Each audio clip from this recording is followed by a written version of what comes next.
Привет and greetings from an eerily quiet Odessa Mama in Ukraine. Now, this city used to be known as Scam Central because of the Ukrainian bride industry, and due to the horrific invasion by Russia of Ukraine on February 24, 2022, millions of Ukrainians have fled their homeland. One of the reasons why it's eerily quiet in the center of Odessa nowadays. And most of those who have left are women, because men cannot leave. It's women, children, and the elderly, and they have mainly gone to countries in the European Union. With all these millions of Ukrainian women who have gone westwards, many of the Ukrainian bride business agencies are now pitching meeting a Ukrainian woman who's already in the West. But the big question that I have is, are Eastern European women really for you, the Western man? That's what we're going to explore in this video. Поехали! SAR Experience. So if you like a big Latina butt, or you're into thick women, then Eastern Europeans are probably not going to be for you, because most of them tend to be skinny and flatter. Same goes if you got a fat fetish, you're into fat chicks. Obesity amongst women under 30 in Eastern Europe is extremely low, so probably not going to be the place for you. Same if you are looking for an emancipated woman. Eastern Europe, women tend not to be very emancipated. You're very rarely going to find a woman who wants to go Dutch, split the bill on a date, for example. There are definitely clearer defined gender roles in Eastern Europe. So if that's what you're looking for, if that upsets you, the women are unemancipated, then probably going to be a bit of a conflict for you. I've seen that happen. I've seen guys come to Eastern Europe and have that complaint that it wasn't for them. Same goes if you want a woman who is low maintenance, because there's a big emphasis on appearance, beauty in Eastern Europe, and that does cost a little bit of the greenback in terms of investing in it. Same, there's a bit more of an emphasis on luxury, I think, in Eastern Europe than you would see typically in Western Europe. So if you're looking for low maintenance, probably not the best demographic for you. On top of that, if you're actually quite young, it can be problematic in Eastern Europe. I would say under 25, in general, you're going to be perceived as having less gravitas. So it can actually be a bit more difficult for you than if you were a guy. We typically, my clients' age, my clients are between 30 and 50 in general, and then they would have more gravitas and actually find it a bit easier. So younger guys maybe hold off a bit. Also, if you're looking for a plain Jane, might seem strange I say it, but women in Eastern Europe, in general, I would say in that scale between 1 to 10 in terms of look, are about 2 points higher in general. It's just, why go through the hassle if you're not looking for a girl who is a woman who is more beautiful than you can get back home or other places. I actually did have a consulting client once who told me that in his social media he couldn't have an outstandingly beautiful girl.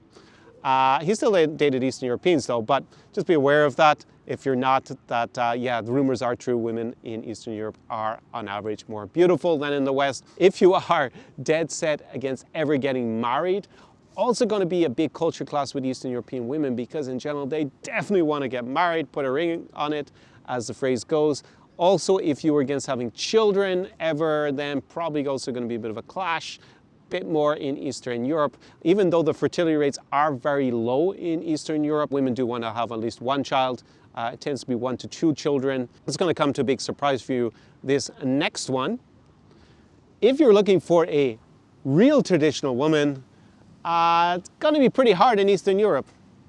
Now that will come to shock to those who are watching and have fallen for the massive marketing campaign by these dodgy marriage agencies telling you that the ladies of Eastern Europe are all traditional, and that goes with normally the marketing that women in the West are destroyed, there's no future, you have to come here where we have all these mystical, traditional women.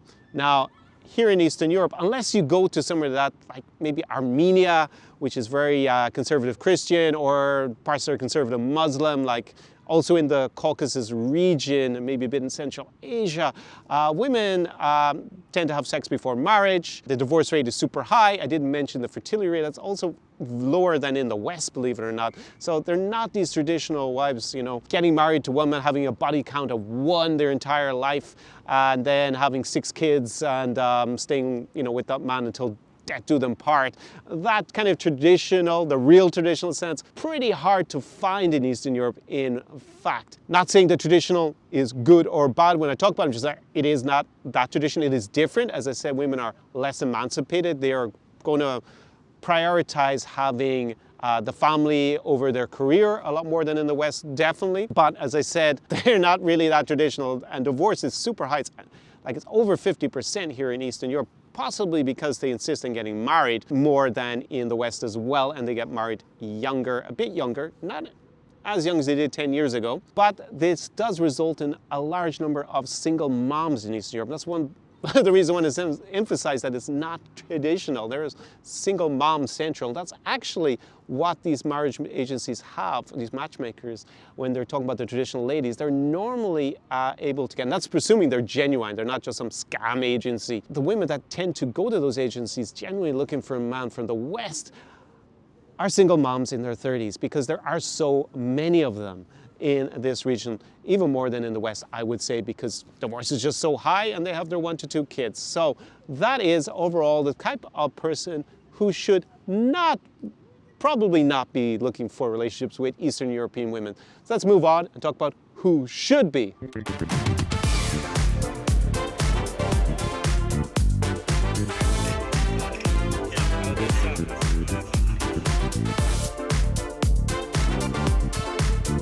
So who is this really for, all this Eastern European dating from the West? If I look at my clients over the years, the guys who did the best, now my clients are between 30 and 50 years of age in general, the guys who did the best are the guys who could already get girls back home, maybe the 6, 7s, and 8s, and actually the reason for being interested in Eastern European women, because they aspired to dating girls who are more beautiful on average, and that was 8s and 9s and 10s. If you're a guy who's no confidence and you struggle to meet any women back home, then desperately trying to lurch out and get an Eastern European woman, probably not going to work for you. So the guys can already get girls, but want to kind of increase their dating options or the quality of the women that they are meeting. Second important criterion, they tended to be guys who were financially secure enough that having a woman who's not emancipated was not going to be a burden on them. Typically, they're guys that make at least above middle class, upper middle class, because then they don't really care so much if the woman is able to contribute financially to the relationship. On top of that, there were guys that were open to moving and spending 3 to 12 months per year here in Eastern Europe, whether it was here in Odessa or somewhere else, like Kiev. That was actually the most popular place to move to before the invasion earlier this year. And there's many reasons for that. One is just time. They just had a lot more time here. They weren't coming on, a 2-week wife hunting trip like wife hunter Harry would be, or coming on a smash and grab weekend in Kiev, hitting the clubs. They actually had time. They were more streetwise because they had more experience in situ. Also, they were not perceived as tourists. In many parts of Eastern Europe, that's actually seen as a bit of a negative. I'm not saying all of it. There is some foreign factor in some parts of Eastern Europe, but you need to know where that is. And in many parts, especially in like Kiev or Odessa, that was actually a bit of an issue. And lastly, many of them learned the local language, also moved them out of that tourist category and actually helped them, of course, if you learn the language and integrate, meant that they could also develop more relationships here in Eastern Europe. And lastly, there were guys who were more open to larger age gaps because they were normally between 30 and 50. So if you were like, say, a guy, we'll take in the middle of 40, if you're open to an age gap of between, say, 10 and 20 years, then that was going to be probably on average easier to achieve here in Eastern Europe than in the West. So you're stuck to the end of this video so far. And you might be saying, great, Connor, but where do I meet those girls, those Eastern European beauties now?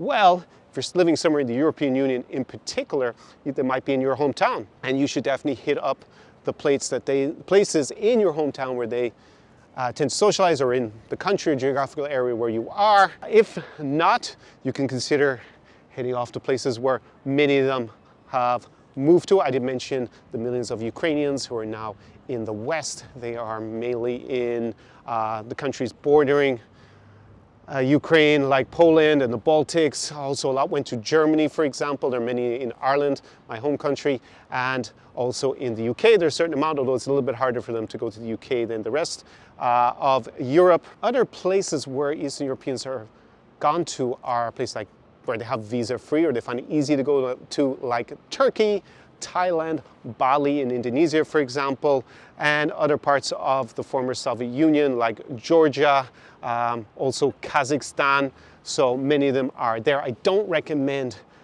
traveling to Ukraine, Belarus, or Russia at the moment because of this Russo-Ukrainian war.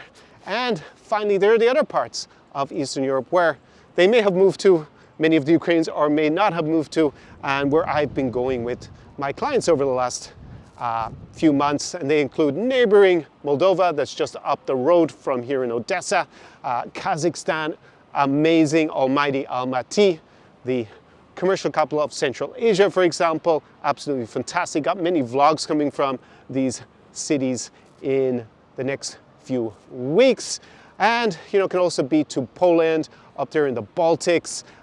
You got Estonia, Latvia, and Lithuania. And if you want to come and live the Czar experience in those countries and cities with me, Connor Klein, then down below I have a link to my application form, and you will have an unforgettable weekend with me. Could be next weekend.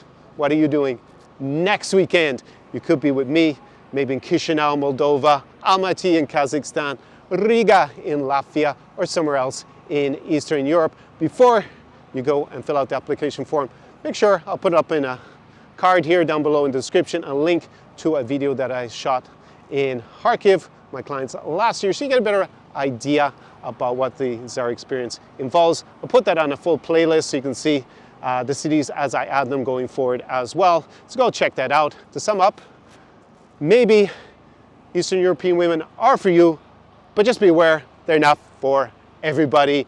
And on that note, I'm going to say do побачення, слава Україні. See you in the next video.